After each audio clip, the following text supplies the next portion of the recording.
તમે ક્યાંથી છો? હું બરોડાથી છું. બરોડા. એકચ્યુઅલી અમે લોકો બરોડાથી રહીએ છીએ, પણ અમે નિત્યાનંદ આશ્રમ નિત્યાનંદ બાપજી જે હતા ધાર સાથે સંકળાયેલા છે.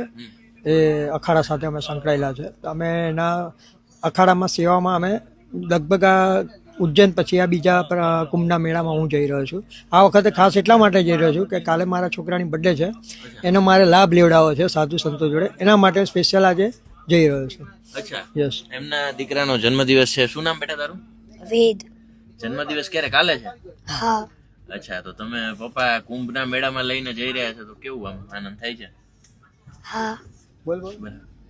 અચ્છા, અને સેવામાં ખાસ તમે ત્યાં સંમિલિત થતા હોય? સેવામાં સંમેલિત એટલા માટે કે સવારે વહેલા જે સાધુ સંતો જે એમના પ્રસાદી માટે આવે છે એ 5:30, 6:30 એ લોકો ચાલુ થતા હોય છે. લગભગ 9 વાગ્યા સુધી એ લોકો પ્રસાદી લઈ લેતા હોય છે. એમને પ્રસાદી આપીએ છીએ, એમને હાથ ધોવાનો લાભ લેવડાવીએ છીએ, એમના વાસણો હોય એ અમે ધોવાનો લાભ લઈએ છીએ. પ્લસ એના પછી અમારે જે દક્ષિણા યથાશક્તિ જેને જે આપી હોય એ આપીને લાભ લઈએ.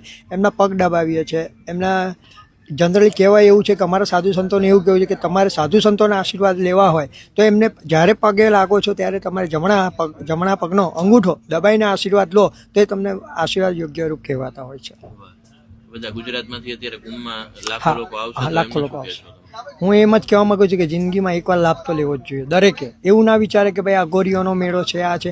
આપણે હિન્દુ સનાતન ધર્મ પ્રમાણે દરેક ગુજરાતીઓએ દરેક હિન્દુઓએ આ લાભ લેવો જોઈએ છે. જે પ્રમાણે વ્યવસ્થા કરેલી છે, જે પ્રમાણે અખાડાના દરેક સાધુ સંતોએ પોતપોતાની વ્યવસ્થા કરી છે, ત્યાં ભંડારાથી લઈને રહેવા કરવાથી લઈને બધી રીતે વ્યવસ્થા આપેલી છે.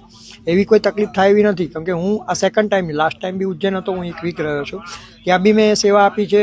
અમે સવારે વહેલા 5 વાગે ઉઠીને સ્નાન કરીએ, પછી પાછું સાધુ સંતોને જમાડીએ, પછી ફરીવાર સ્નાન કરીએ, પછી સાંજે સાધુ સંતો કોઈ આવે તો એમની સેવા કરીએ. એવી રીતે અમે લાભ લેતા રહીએ છીએ. વાહ, ખૂબ સરસ, ખૂબ ખૂબ અભિનંદન.